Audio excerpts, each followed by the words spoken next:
Hello, नमस्कार साथियों। स्वागत है आपके अपने YouTube चैनल काव्य हिंदी क्लासेस में।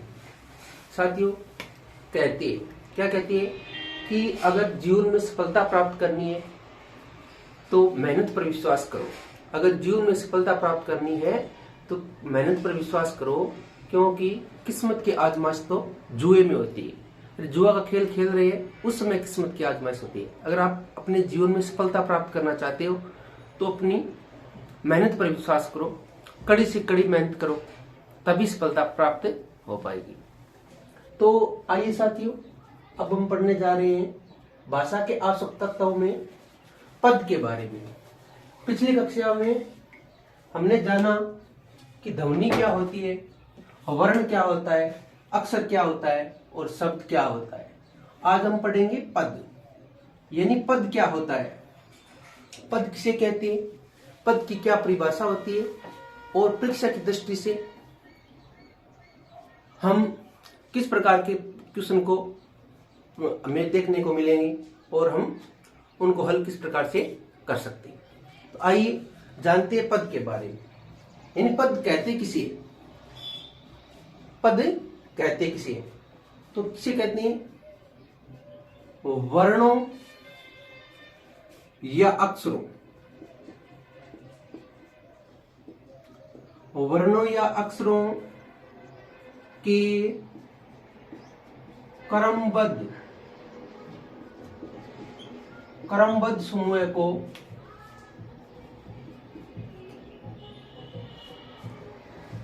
समूह को वाक्य में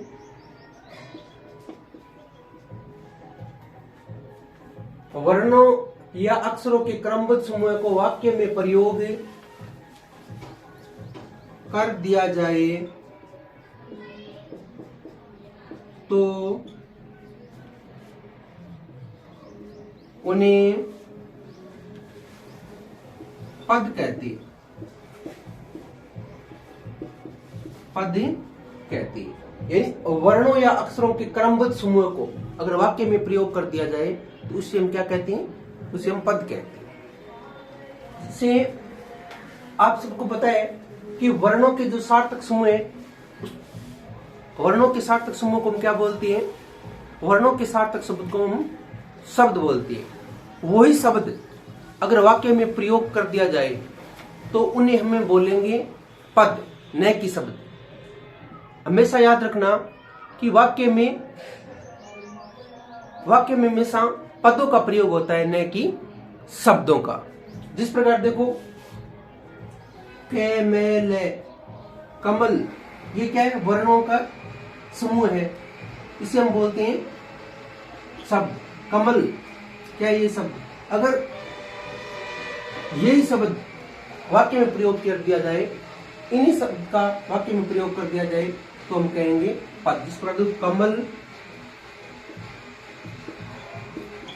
खिल रहा है, तो अब ये वाक्य में प्रयोग होने के बाद में ये क्या नहीं रहा, शब्द नहीं रहा, इसे हम क्या बोलेंगे, पद बोलेंगे। क्या बोलेंगे, पद बोलेंगे। और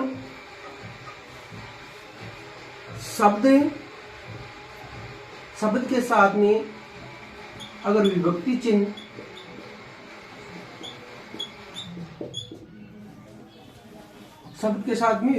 जोड़ दिया जाए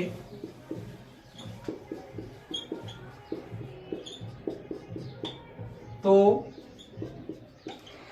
वह पद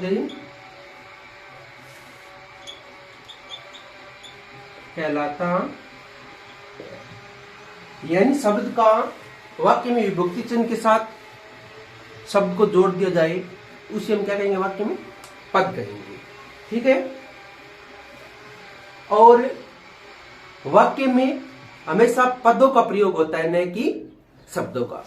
तो साथियों, ये थी महत्वपूर्ण बातें किसकी, पद की। पद कहते किसे हैं, वर्णों या अक्षरों के क्रमबद्ध समूह को वाक्य में प्रयोग कर दिया जाए तो उन्हें क्या कहते हैं, पद कहते हैं। और शब्द और विभक्ति चिन्ह, शब्द को विभक्ति चिन्ह के साथ जोड़ दिया जाए तो वो क्या कहलाता है, पद कहलाता है। तो ये थी महत्वपूर्ण पदों के बारे में जानकारी। आगे जानते हैं हम नेक्स्ट वीडियो में। धन्यवाद।